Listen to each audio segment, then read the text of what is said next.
Hi, I'm Dr. Safaya, email marketing strategist and educator, and I am committed to making email marketing simple and profitable for you. Through my online email marketing school, Sapphire Learning Hall, you can find the link in the show notes. Fun fact, I'm an obstetrician gynecologist resident in training. Yes, I'm an actual practicing medical doctor.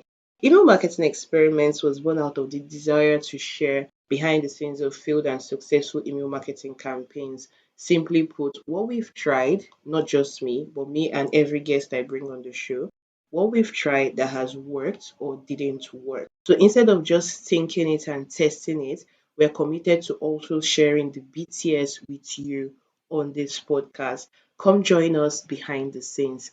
And one more thing, as you listen, if you're a freelancer, service provider, or business owner, go ahead and check the show notes for the gift I kept for you. You'll find it under the title Gift. Now let's go behind the scenes.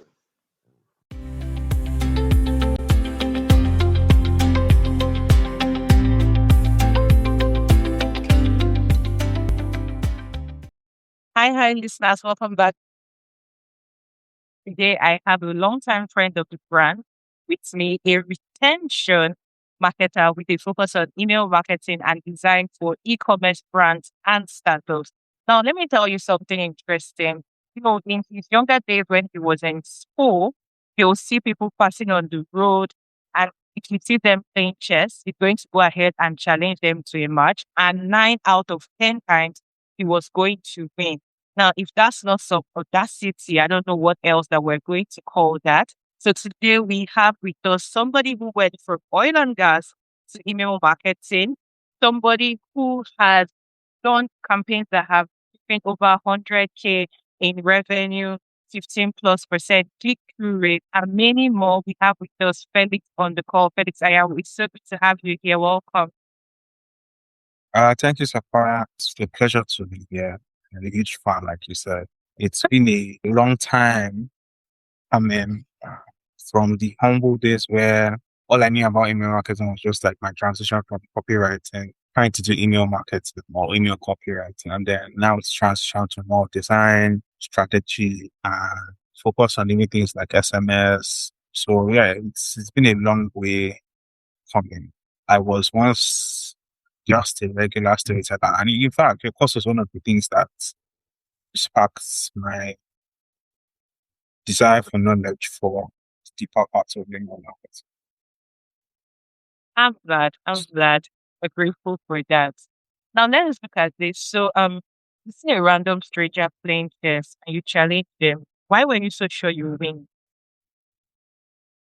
So I've been playing chess since I was in primary school. I've been playing since uh I didn't play competitively, right? But I used to compete with my mates, and I had a friend whose father used to compete competitively, right? And couple of games I played with him were not bad, right? So I knew like my strength was pretty okay for the average Nigerian.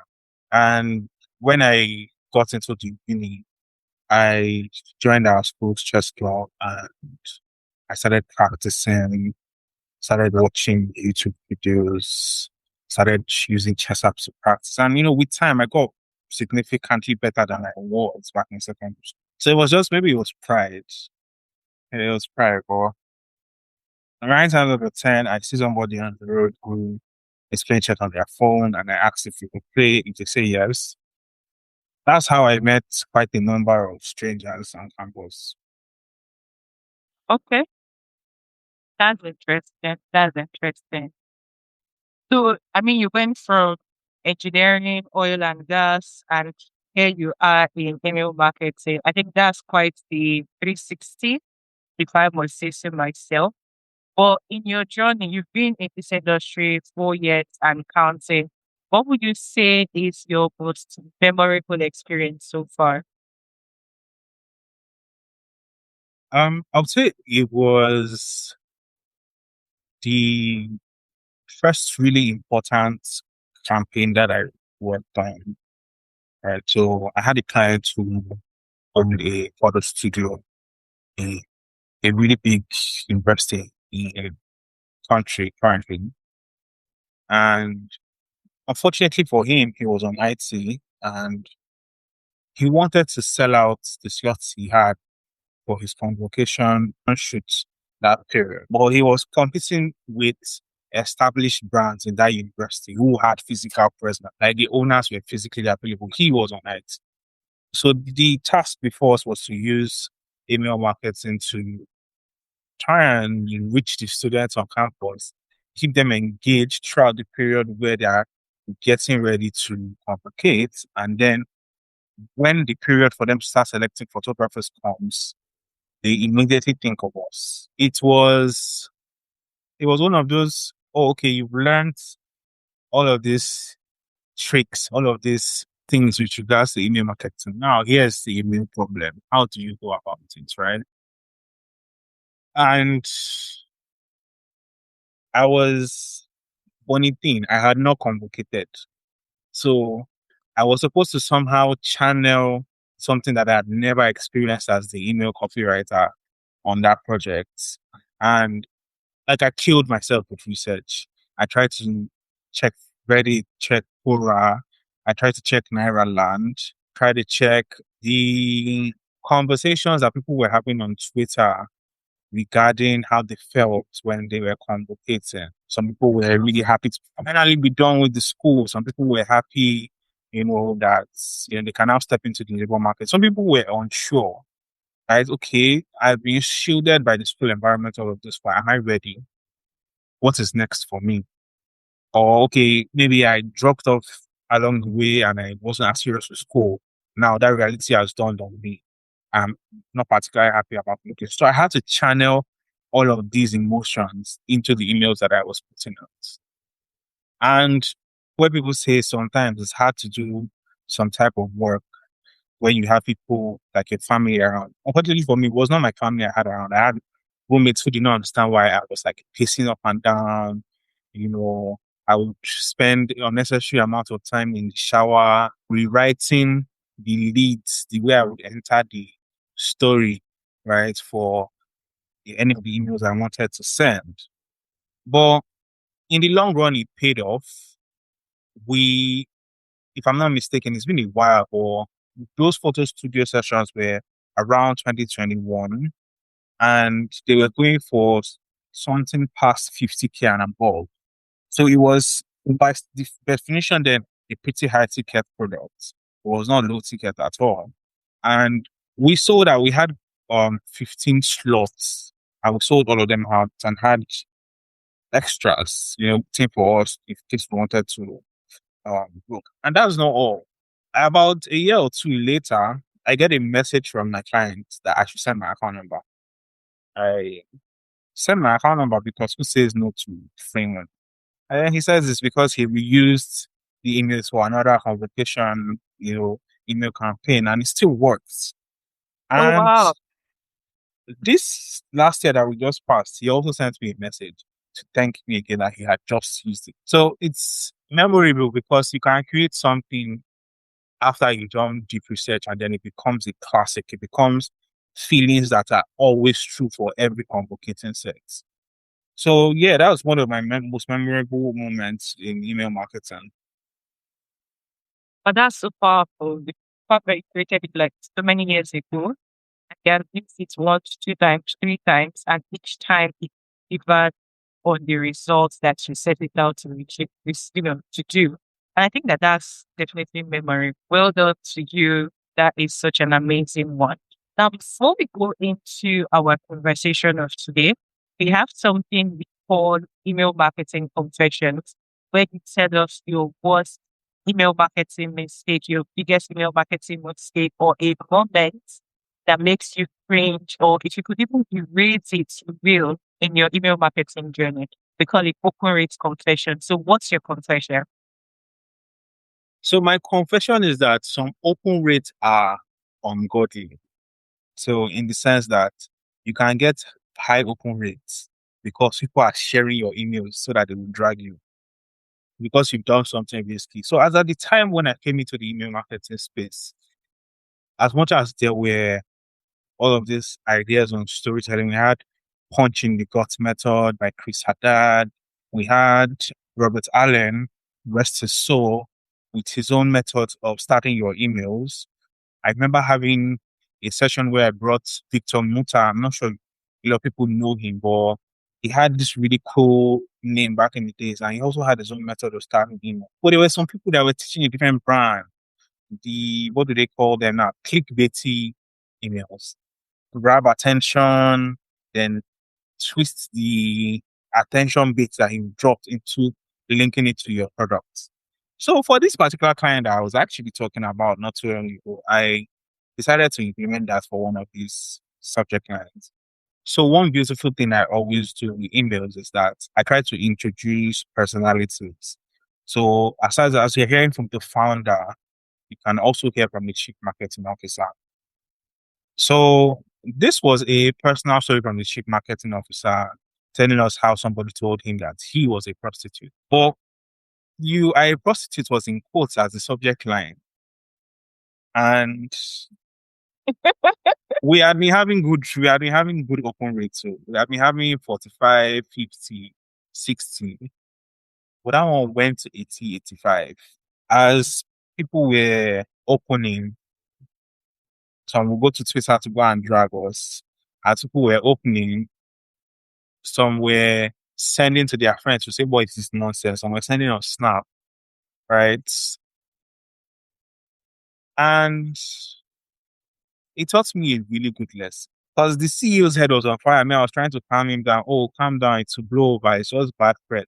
Some people also liked the email. See these replies. Because some people genuinely responded to that email and told me, oh, we really resonated with them. Because the focal point of the email, if you are taking time to read it, was how, as a person, the woman was admiring the fact that I try and get what I want by pushing the right buttons. And them graduating has been them facing all sorts of odds because I believe their set in particular had some issues with so many people getting rusticated. A lot of them were getting depressed, and they came out of all of that, right? They found a way to come out of all of that on top. So some people sent me responses to that email say, oh, they really appreciate it. It was a really good email, but the dragging was not here. So like the CEO's head was on fire and I had to try and calm it down. While me myself, I was panicking and telling myself, oh my God, this is never going to happen again. So it taught me that sometimes open rates are not the only thing that matter because you can have insanely high open rates, but be sure you're not hurting your brand reputation in the process because So, your reputation matters. yeah, definitely. Definitely. And you know how sometimes all these things can quickly blow up and evolve into something bigger than what it is you would have ever imagined. And then some people just take it and then turn it 360 and it becomes something else. So I think that's a powerful lesson there that beyond your open rates, your brand reputation matters. And there was something you said earlier about taking out time to really research. I think that that's something that would help and the kind of brand you're building so you know the kind of things to go ahead and try and the ones that you be like, this one, let's take a back seat on it. So that's really powerful. Now let's dive into today's topic for today. So you had this campaign that you did that it came revenue after you had posted your email list. Now I know that we have a lot of people who on and off they posted their email list or maybe currently they have just been struggling to get back into emails. But not only did you post your email list, came back and then did a campaign and that's, landed 8,000 in revenue. So I want to know, like, what's the backstory? Why did you even post the list in the first place? Okay, so for clarity, it was not my personal list, it was a client's list. So I got onboarded last year because a client had fired an agency. And that's a crazy position to be in because um this agency had over seven to it's like 7 to 11 people doing strategy design, copy work, handling, worrying about the review, and all of that is on your head. So But the good thing about emails is that once you set them up correctly, which is why freelancing can be a really terrible thing sometimes, because if you set it up correctly, the clients can, decide to call it quits after the flows are running properly. They might just send an occasional campaign email once in a while. So after they had done their Black Friday sales, they had gotten the money they wanted to get from Black Friday, and they had the agency. So from around November ending till February, March, they had not emailed their lists. Okay. I mean, the founders have taken profits. They're giving the one they want to give to NGO. They've, paid salaries. Everybody wants to rest and decompress from the holidays. So no emails. And the niche that this company was in was a very crazy niche because they're competing with super brands like Skims, Honey Love, so people who were making high quality shapewear, and they had founder led glory, as I would call it, right? Their founders were popular, or their brand was really popular. This brand was a big brand in itself. Compared to those ones, its brand name is not as powerful. So they had missed out on revenue. Some of their customers had gone on to try these other brands because, if you say you're not sending emails to us, we'll buy from other people because as the new season is coming, people have to upgrade their wardrobe. So first thing that I did was audit the clients, find out what had worked in the past, what their design style was like, and what their competitors were doing.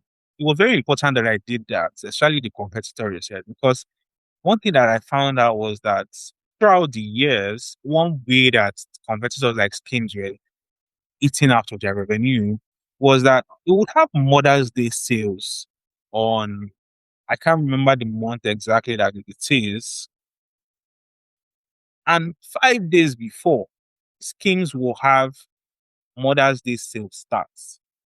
But these clients will start their own sale maybe on the night before Mother's Day or Mother's Day proper and extend it for like 24 hours or 48 hours. The problem is no matter the timer and the urgency that you think you are putting there, if they've spent the money they're supposed to spend on you on another brand, there is really no point trying to squeeze water out of a rock. So that was one thing that competitor research was revealed to me, right? He also revealed to me what type of offers were really working in the industry now. And when I say computer research, right, I think this will help some people. I use sites like Email Log, I use mail.com, I use really good emails to see what popular brands are sending and, know what I should be prioritizing for this client. So after the audit, I had recommendations and new ideas. As usual, I'll bring my own unique flair from the knowledge that I have. I brought in personalization, right? Um, Not just first name personalization, but new identities. They started hearing. So the way I launched after not speaking to them for a while was I launched with an emergency. So they've been used to hearing from the brand manager for a while, and I popped in as the inventory manager who was about to be fired if they did not clear out the inventory within blah blah blah period of time. So that gave people who had extra cash an opportunity to pick up something because I had buy to get one sales. I should not be revealing this, so but before I sent out that email, right, I asked them to vote on what sale that they wanted. So some people selected buy to get one, some people selected 30% off, some people selected free shipping. The beauty of that free shipping, especially, was that normally all orders above 70 orders, $70 get free shipping. So it's just like we're encouraging them to buy more. Average order value will definitely increase when they know that spend up to $70 to get free shipping. So I asked them to vote, and everybody that voted for buy to get one got a buy to get one email. So the inventory manager sent them an email saying that, oh, okay, we have this to sell. Please don't let them sack me. Here's the buy to get one you asked for. valid for XYZ hours, right? And the people who selected 30% off got their offer, and the people who selected free shipping also got their email. That launch puts us back into the minds of the people who had forgotten about us. And of course, when you start out the campaign like that, you will not send emails to everybody. You send to your most subscribed audience first, and then you gradually roll out to other people with time. But that was generally the idea of how I brought back activity and eyes to this email list. And the rest of the work was mostly from more manual follow-ups, right? So Okay.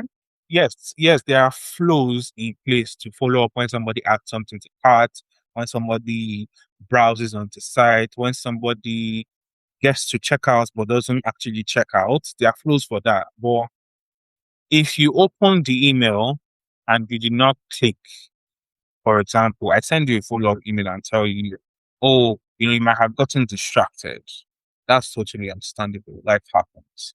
Here's the offer you asked for again. And that led to clicks. That led to increased clicks. Somebody might have clicked on the link and they didn't check out, right? Same thing, follow up with an email. The automated ones are there doing their work, but at the same time, this manual follow-up still moved the needle in their own lives. And the rest of this campaign was mostly focused around, you know, this unique idea that I stumbled upon. So, as a marketer, it's very easy for you to get into the whole idea of logic and sending emails that overcome objection. So you tell yourself, okay, somebody wants to buy a shaper from me. They are worried that it will not get to them by the time that they need it. You send an email and say, oh, hear what 10 other people have to say, or hear what these three have to say, or hear what Anna from Tulsa has to say, right? You're telling them, oh, I know you have this objection in mind, and I'm going to solve that with an email. Somebody is worried that they will not be able to fit into the shapewear. You send them an email telling them, oh, okay, we have a size chart. And on our website, you can actually see what the models look like when they wear. Like we sorted the models based on their size. So you can see for large, you can see for XL, you can see for small, you can see for medium. Right? You're sending them all of these emails, handling of this. Easy to do that. But I was sending emails to women, and one thing I did not know because I was not a woman is that a lot of women shop as a way of relieving stress. So, in fact, I didn't even notice it because my babe at the time would randomly hop on Temu and just be scrolling, adding some things to cart. She's not checking out at the moment, but she's just using it to pass time. And at some point, it just clicked for me that some of the emails I should be sending should be to encourage them to, pass time if you want to, feed your eyes. And that was literally one of the campaign subject lines, feed your eyes. Check out what we have on sale, check out what we have available in stock, right? Because at some point, US sanctioned China, I think, or Russia, and that increased tariffs, and then we couldn't ship certain items from China and had to use the USA warehouse. But still, check out what we have available. So those little tips and tricks were the things that brought about this 8K in revenue in 22 days. Now, this is such an interesting discovery because, first of all, when you say, you discovered that women scroll to pass time, and so you leaned into that in the marketing. And then in the initial part, so a lot of times when people are coming back after posting their list, it's usually some people just bounce right into it. Other people are like, here's what I've been, so they give like an update, a recap, what I've been doing in the past 4 plus months out of the way. And then some other people come with like a reintroduction, and all of that. But you came with a identity change.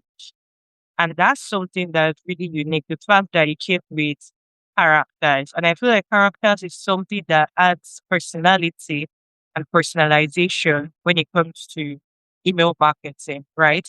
So the fact that these people, they knew the brand, they knew the manager, but now it's like somebody else from the brand is coming to speak to them and they're like, oh, who is this person, especially because the person came with like a cry for help, right? So I feel like that leaned into the emotional side of things in it where it's like, oh, I might get fired if, this doesn't happen and all of that.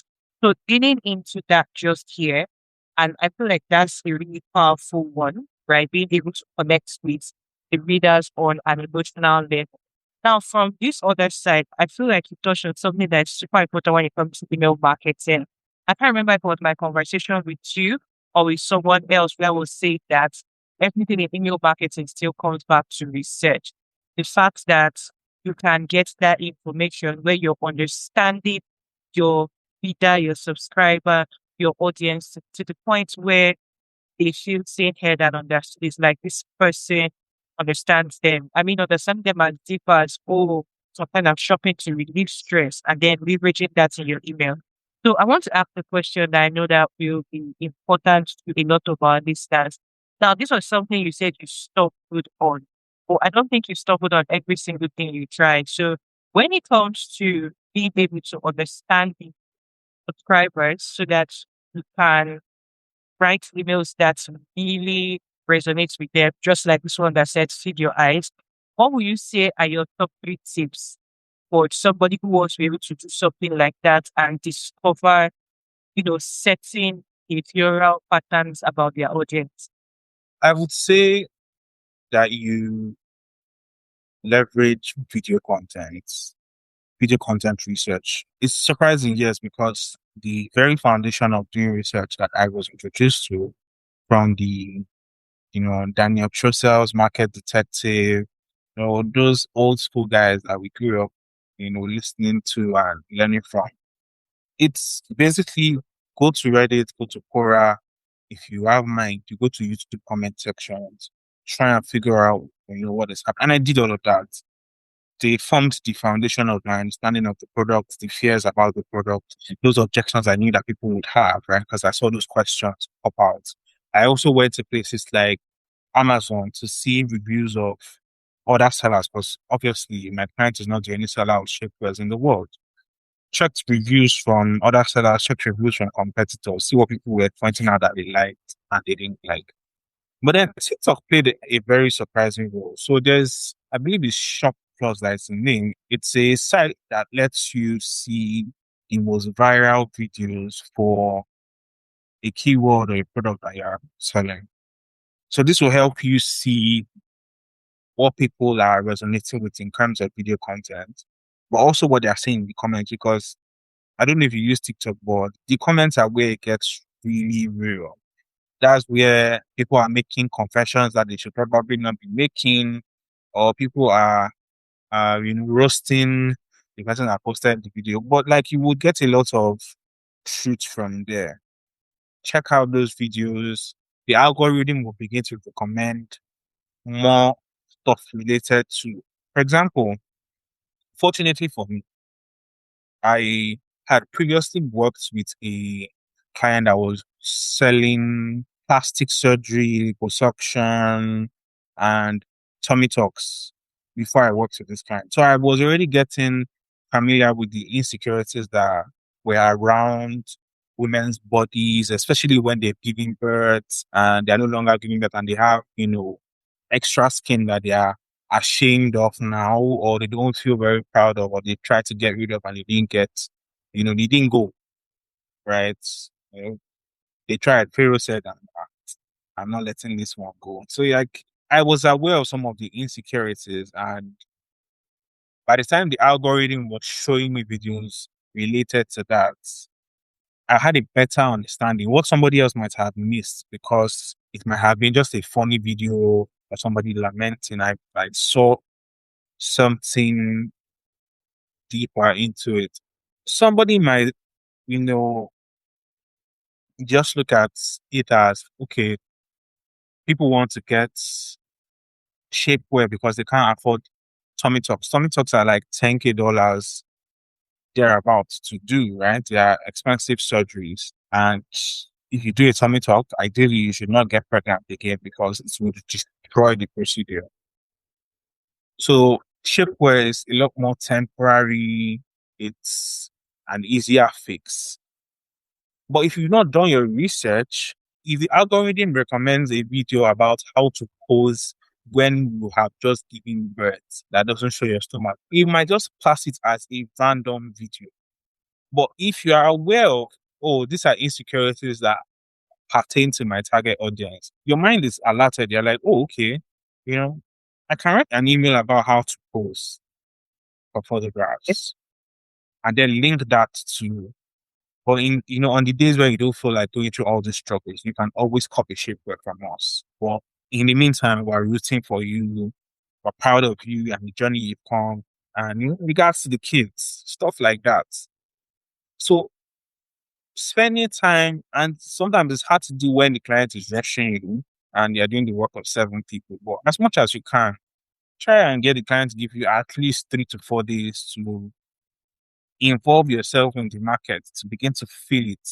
So that when you're writing from the real heart of the customer to a large extent. Yeah, that's so important. And thank you so much. So I'm also going to link the tool that Felix shared in the show notes for everybody who might be wanting to try it out as well and see what it is that, he's talking about and all of that. Now, this has been such an interesting campaign. And we went from, ghosting the list to coming back, doing campaign, grabbing 8K revenue. But beyond that, we went into, not it wasn't just about sending emails, but the fact that you sent emails that showed that you really understood the people you were writing to. And I saw a lot of emotional polls and, a lot of emotional talks and all of that. Now there's this popular thing that says that people buy with emotions. There's where it's put something about buying with emotions and convincing themselves with logic.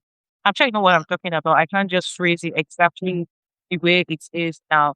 Now we were looking at how you're prioritizing emotional moments and all of that, but how do you bring the two together, right?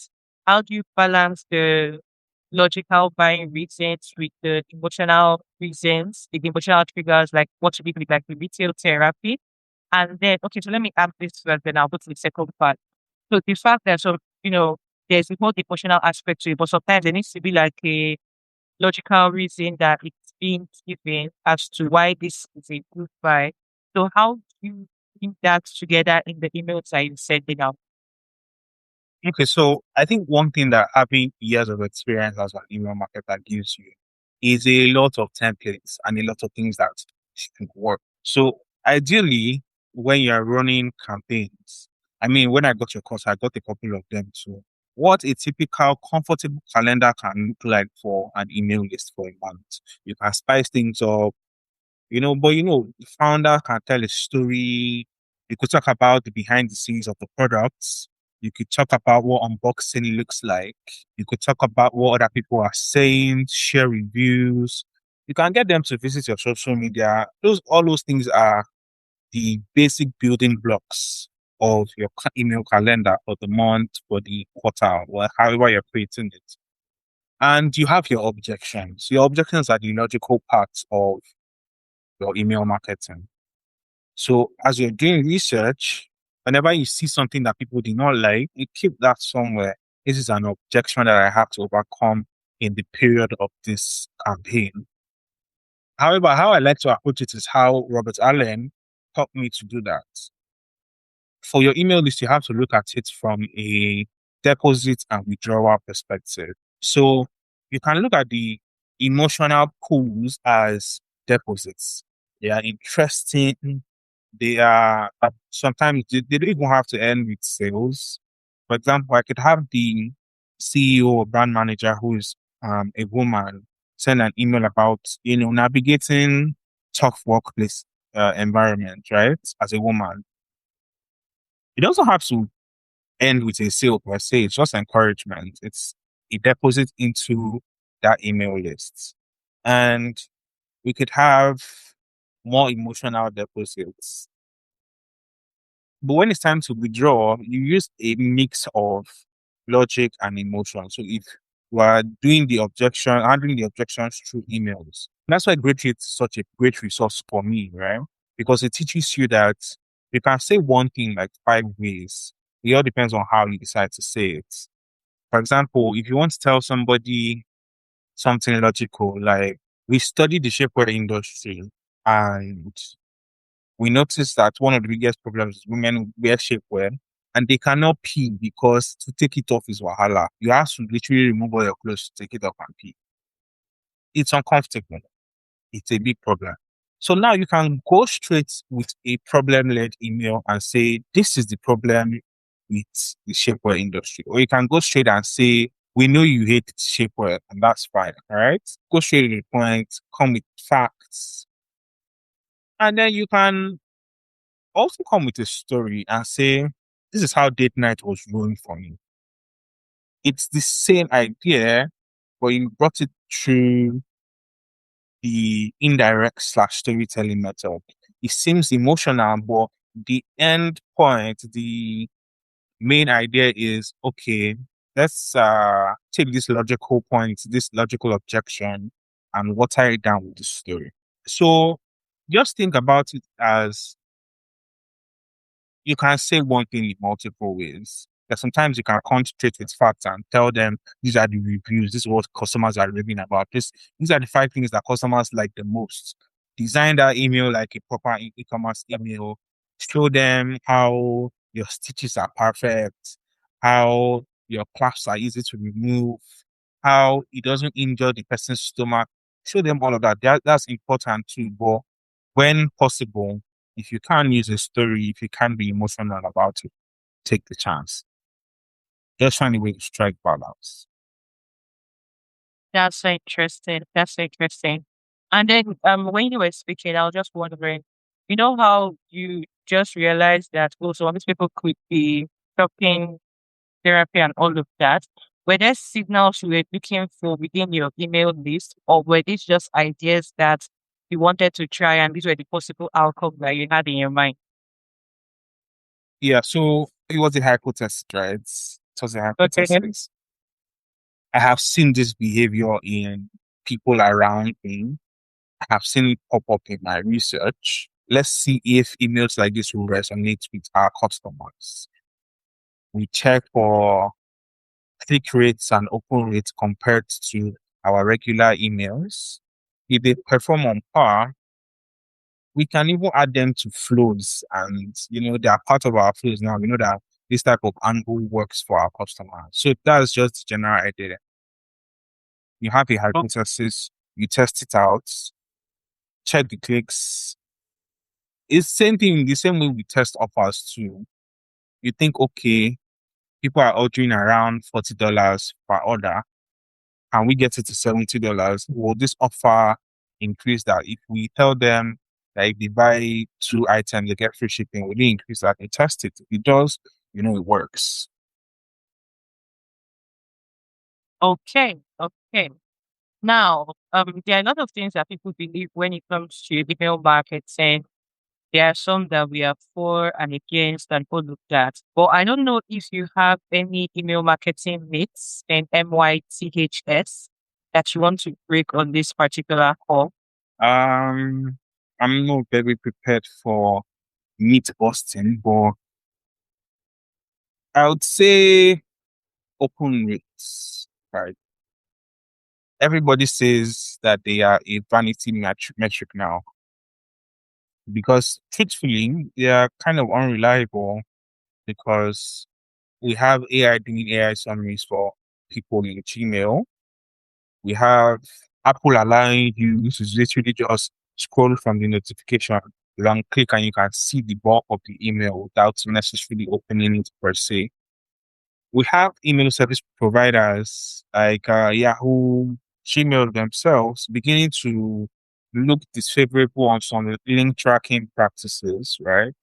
These days now, your links have to be tracked to custom domains and not necessarily your email service provider to improve deliverability. So the thing though is that they are a good indicator of whether you have deliverability issues. And not necessarily all valid, because combined with other signals like whether people are responding to your emails, whether you are being reported for spam, whether you are having click-through rates, all of this together help you form a full picture of what your deliverability is like.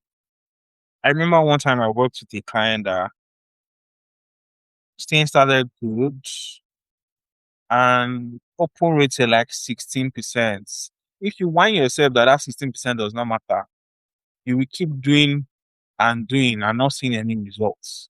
So open rates are an important metric.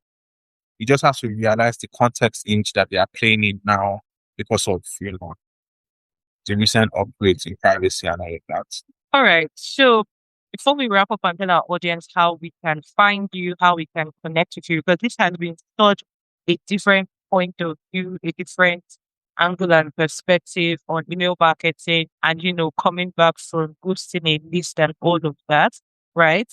You talked a bit about personalization. And when I did my predictions for 2026, I talked about how personalization will go deeper beyond just the first name and all of that, like it has already been going into personalization based on interest, based on behavior. And that was something you tried out, right? Where it was like, oh, the people who, so it's like the offer was personalized to them based on what it is that they chose. So, what other things would you like to say when it comes to personalization for email marketing? What's your thoughts? What are your thoughts? I'm hoping that more and more email marketers get to work with bigger brands and bigger lists, because that's where the fun sometimes can be found, where you get to play around with things and test things. But yes, first name personalization is now how, like some people say, bare minimum, right? It's almost every brand is doing it, and as such, it's harder to stand out using just that. What people are now looking at is interests. So something as simple as setting up, triggers based on people's responses to certain emails. That is a deeper level of personalization. There are some people that do this really good email designs where they design quizzes inside the email, quizzes that don't allow you to step out of the email. If you are interested in dogs or cats, if you have pets, you click here. If you don't like this, you click here. So quizzes of different forms are a very good way for you to collect data and personalize based on that data, right?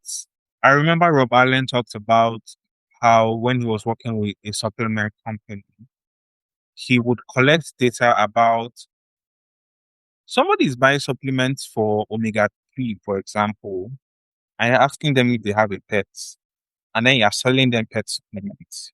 You are upselling them their existing offer, right? Let's say somebody is buying omega 3 from you, and in the process of a quiz, you find out that this person is also interested in another supplement, or this person is interested in VIP type of offers where they want to spend more for certain perks, right? All of that is Yeah. information that you can gather and begin to personalize based on it. So now that person that is interested in VIP, the VIP experience might be getting more, oh, instead of just logical emails, you might be sending them, you are 2 purchases away from our second tier. That is a different emotional touch point for that person. They are buying for ego, and you've hit that because you found out, right? Yeah, So it's all with the data, zero party, first party data that you can collect as much as possible. Connect and personalize based on that.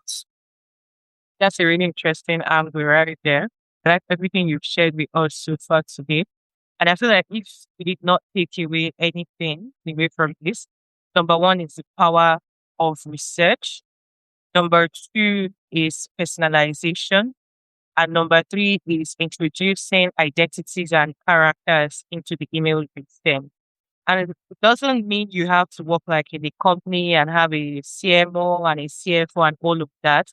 Even in your day-to-day activities, the characters that are in your life, colleagues at work, family members, or keep pets, right? But the characters that you have around you, you can bring those into your email as well to be able to bring in that emotional connection and all of that.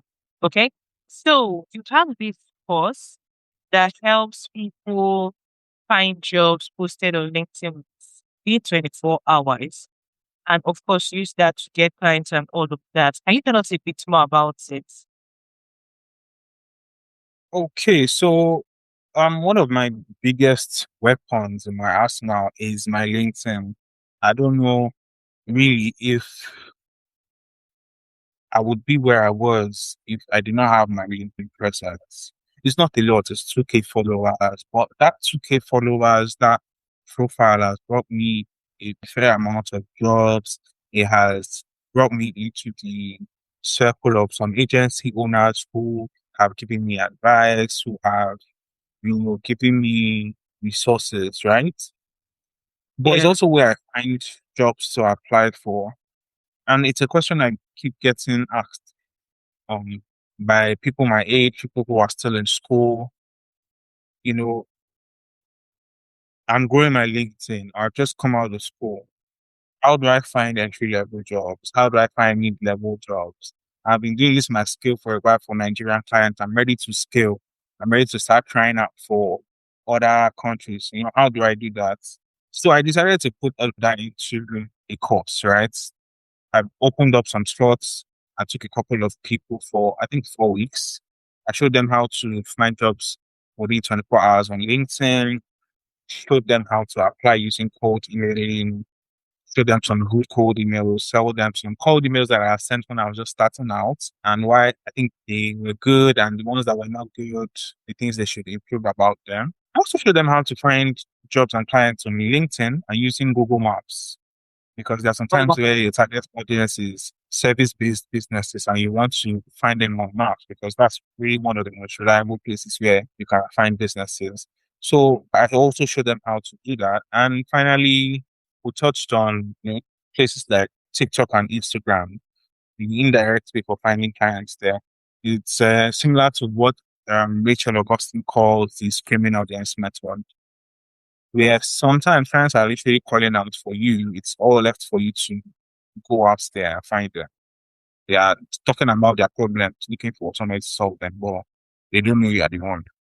So that's what I've been able to pour into the course. And it's currently on sale. It's just 5,000 naira because I did it for people who are just coming out of school and people who are, entry level. Prices might increase at any time whenever I feel like so as much as possible, do grab the recordings and, make 2026 work for you if you think you need it. that's so interesting. I mean, finding clients on Google Map, I think that's the new one. All right. So I'll put the link to the course as well in the show notes. Now, where can our audience find you? Where can they connect with you? How can they reach out to you? You can find me on LinkedIn. I am Chinele is my name on LinkedIn. And you can find me on Instagram as the bearded shaman. Instagram. Hey, it's been such an absolute joy to have you on the podcast today. I mean, there have been a lot of things that we have uncovered today, which I'm sure that people may have never tried if they didn't hear it here. And so it's not enough for us to just listen to everything he has said from the research, the personalization. I told you didn't, try out anything. You can even go ahead and try out the experiment that he tried out where he's asking his list, what do you want? And everybody gets it the particular offer that they want and not any other thing. You can actually go ahead and try it out and see how that works out for your email list and community as well. And so thank you so much, Felix, for coming on the podcast. Thank you for sharing all of these amazing things with us. And we are super excited to have you here today. Thank you for having me. It was a pleasure. You're welcome. And so, guys, till next time, don't forget to share, like, comment, follow, and leave us a review and tell us what it is you love about this particular episode. Don't forget to think it, to test it, and to share it because we love to hear the experiments that you are trying. Bye, everyone. Hi, Dr. Safaya here. Thank you so much for listening to yet another episode of Email Marketing Experiment. I'm going to ask a favor. Please leave a rating and a comment on this podcast. It goes a long way to help increase visibility for our podcast so that we can reach even more people. Till next time, this is still Email Marketing Experiment. Think it, test it, and share it.